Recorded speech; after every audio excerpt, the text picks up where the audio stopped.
Hi guys, അപ്പോൾ നമസ്കാരം. ഞാൻ ഇമ്പോർട്ടന്റ് ആയിട്ട് ഒരു കാര്യം പറയാൻ വേണ്ടി വന്നതാണ്. അപ്പോൾ നേരെ വീഡിയോയിലോട്ട് പോവാം. ഇന്നലെ ഞാൻ ഒരു റീൽ പോസ്റ്റ് ചെയ്തായിരുന്നു. ഞാൻ ആ ഒരു റീൽ ജസ്റ്റ് ഒന്ന് ഞാൻ നിങ്ങൾക്ക് കാണിച്ചു. ഓക്കെ, ഏതെങ്കിലും ഒരു പെണ്ണ് അവൾ സുഗന്ധം ഉപയോഗിക്കുന്നു, അടിച്ചു വീശുന്ന സുഗന്ധം ഉപയോഗിക്കുന്നു, മറ്റുള്ളവരൊക്കെ ആസ്വദിച്ചിട്ട് മണം കണ്ട് എന്നിലേക്കൊന്ന് ആകർഷിക്കട്ടെ എന്ന് വിചാരിച്ചുകൊണ്ട് സുഗന്ധം ഉപയോഗിച്ച് പുറത്തിറങ്ങുന്ന പെണ്ണ് ഫയ്യസാനിയ, അവൾ വേശ്യയാകുന്നു.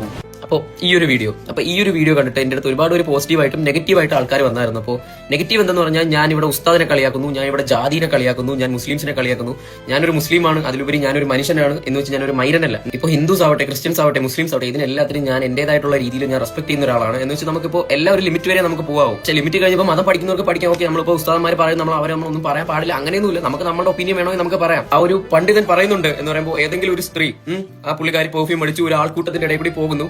അപ്പൊ ആൾക്കൂട്ടത്തിലുള്ള ആൾക്കാർ അത് ആകർഷിക്കുന്നു എന്ന് വെച്ചാൽ ആകർഷിക്കട്ടെ, ആകർഷിക്കാതിരിക്കട്ടെ. ഇപ്പൊ എന്റെ ഒരു ഇതിൽ ഞാനിപ്പോ ഒരു പെർഫ്യൂം അടിക്കുന്നു. അപ്പൊ ഞാൻ ചിന്തിക്കുന്നതെന്ന് പറയുമ്പോൾ, ഞാനൊന്നു നല്ല രീതിയിൽ സ്മെൽ ചെയ്ത് നിൽക്കണം. കാരണം മറ്റുള്ളവർ എന്നെ കണ്ടിട്ട് ദുർഗന്ധം എന്ന് പറയരുത്. ഇപ്പൊ ആ ഉസ്താദ് പറയുന്നത് പോലെ ആ ഒരു ഇന്റൻഷനിൽ ഒരു പെൺകുട്ടി ഇപ്പൊ എല്ലാവരും എന്നെ വന്ന് ആകർഷിക്കട്ടെ, എല്ലാവരും എന്നെ വന്ന് സ്മെൽ ചെയ്യട്ടെ എന്നുള്ള രീതിയിലാണ് ഇപ്പൊ ആ ഒരു പെണ്ണ് പെർഫ്യൂം അടിച്ചിട്ട് പുറത്തോട്ട് ഇറങ്ങുന്നത്. വേറെ പുരുഷന്മാരുടെ ആ ഒരു ആകർഷണം കിട്ടാനാണെങ്കിൽ നമുക്ക് വേഷി എന്നൊക്കെ നമുക്ക് പറയാൻ പറ്റുമോ? നമുക്ക് വേറെ കുറെ വാക്കുകളുണ്ട്. നമുക്ക് വേണമെങ്കിൽ അത് ഹറാമാണെന്ന് പറയാം, അല്ലെങ്കിൽ നമുക്ക് അതിപ്പോ നമ്മളെ ഇസ്ലാമിന് നിരക്കാത്ത കാര്യങ്ങളാണെന്ന് പറയാം, അല്ലെങ്കിൽ അത് തെറ്റാണെന്ന് പറയാം. അങ്ങനെ എന്തൊക്കെ നമുക്ക് പറയാം.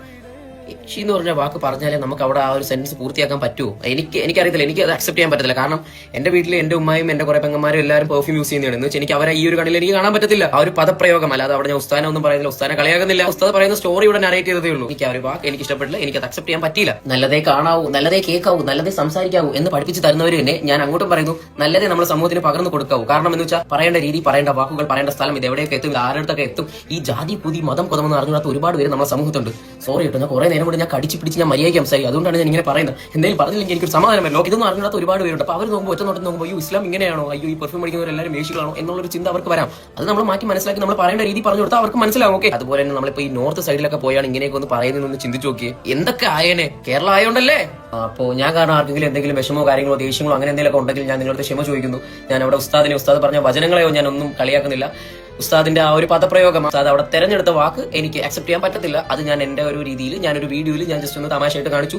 അത് ആർക്കെങ്കിലും ഫീൽ ആയിട്ടുണ്ട്, എന്റെ അടുത്ത് ദേഷ്യം കാര്യങ്ങൾ എന്തെങ്കിലും ഉണ്ടെങ്കിൽ ഞാൻ നിങ്ങളുടെ ക്ഷമ ചോദിക്കുന്നു. ഒന്നുമില്ല, ഒരുപാട് പേര് എന്റെ അടുത്ത് പറഞ്ഞായിരുന്നു, നീ മരിച്ചു കഴിയുമ്പോൾ നീ പഠിക്കും, മരിച്ചു കഴിയുമ്പോൾ നീ എന്തായാലും പഠിക്കും എന്നൊക്കെ പറഞ്ഞു. ഓക്കെ, മരിച്ചു കഴിയുമ്പോൾ ആരെങ്കിലും മരിച്ചു കഴിഞ്ഞാൽ നിങ്ങൾ താരത്തെങ്കിലും വന്ന് റിവ്യൂ പറഞ്ഞായിരുന്നു. ഇല്ലല്ലോ, മരിക്കുന്നതിന് മുന്നേ ഒരു ജീവിതം ഉണ്ടല്ലോ, ആ ഒറ്റ ജീവിതം മാക്സിമം നമ്മളത് കൂടുതൽ എൻജോയ് ചെയ്യാനല്ല ഞാൻ പറയുന്നത്. എക്സ്പ്ലോർ ചെയ്യും, കണ്ണ് തുറന്ന് നോക്ക്, ഒന്നിലും അഡിക്റ്റ് ആവാതെ. എന്തിലാണെന്ന് നിങ്ങൾ ചിന്തിച്ചു, എന്തിലായിരിക്കും.